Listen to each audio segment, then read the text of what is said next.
是海贼啥呀？是海贼啥呀？后来下不来了。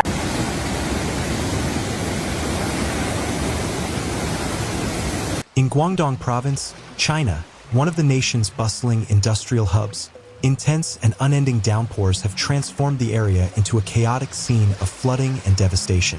What was once a thriving landscape of factories and cities now resembles a vast, watery wasteland, highlighting just how vulnerable even modern infrastructure can be to extreme weather events like these, which seem to be growing more frequent due to climate change. Entire streets have morphed into fast-flowing rivers, submerging sidewalks and forcing people to navigate through knee-deep or even chest-high water. Underpasses, meant to ease traffic flow, have vanished under raging floods, turning them into deadly traps for unsuspecting drivers, a stark reminder of the importance of timely warnings and evacuation plans in such disasters. Neighborhoods are reeling as homes and whole districts sit soaked and structurally compromised, with residents facing the heartbreaking reality of lost belongings and unsafe living conditions. It's not just about the immediate damage. These floods often lead to long-term health risks like mold growth and contaminated water supplies, underscoring the need for better urban planning in flood-prone regions. The overwhelming amount of rainfall has simply outpaced the capacity of local drainage networks, leading to a cascade of failures. Sewer pipes have backed up spectacularly, manholes have erupted like geysers, and stormwater has reversed course, invading underground spaces like basements and utility tunnels. This kind of system overload isn't uncommon in rapidly developed areas, but it raises questions about whether investments in resilient infrastructure are keeping up with population growth and environmental shifts. In countless communities, emergency pumps are struggling against the tide, barely making a dent as murky floodwaters creep higher inside apartments and houses. Imagine the anxiety of watching your home fill up inch by inch. It's a scenario that forces us to think about community preparedness and the role of government aid in providing relief and recovery support. Transportation networks have taken a massive hit, with the destruction spreading quickly and widely. Major highways have buckled from soil erosion and powerful currents triggered by landslides, while remote bridges in rural areas have seen their foundations washed away or entirely toppled. Cars and trucks are left abandoned in the middle of routes, disrupting supply chains that are vital to the Pearl River Delta's economy, one of China's key export engines. This kind of interruption not only affects local livelihoods but also ripples through global trade, showing how interconnected our world really is. At the core of urban routines, everything has come to a standstill. Ground-level businesses and workplaces are now underwater, with stock ruined beyond salvage and wiring short-circuited by the intrusion. It's a tough blow for small business owners, who might not have insurance to cover such losses, prompting discussions on economic safeguards for disaster-prone zones. Underground garages have turned into impromptu lakes, completely engulfing vehicles and wrecking air circulation systems.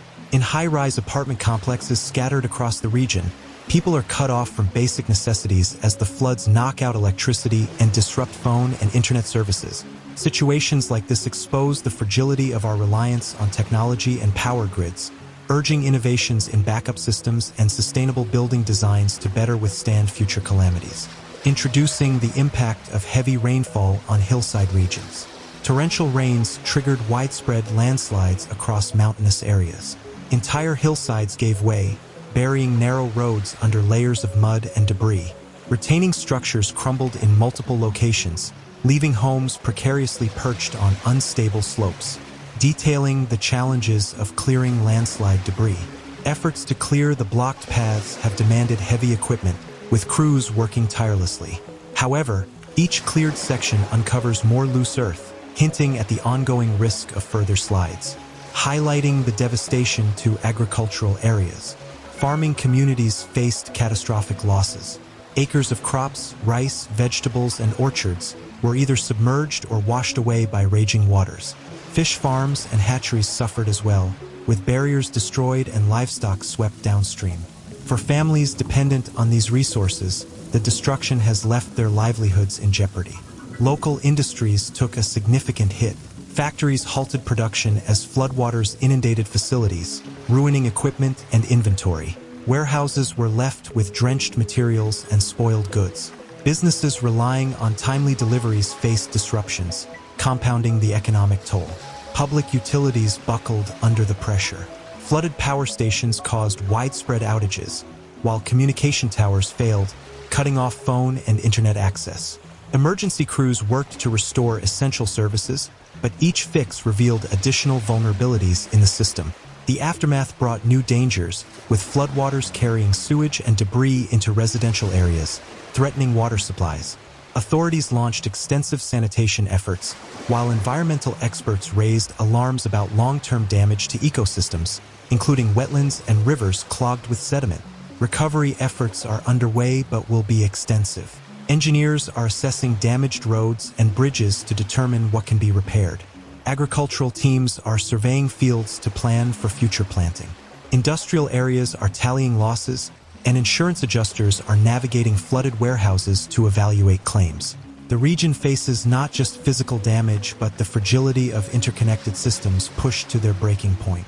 Rebuilding roads, homes, factories, and farms will require time and determination.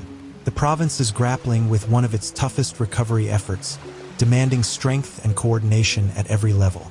Thank you for watching this severe weather update, where we deliver clear, factual insights into nature's most powerful events. If this video resonated with you, please like, comment, and subscribe to support our channel.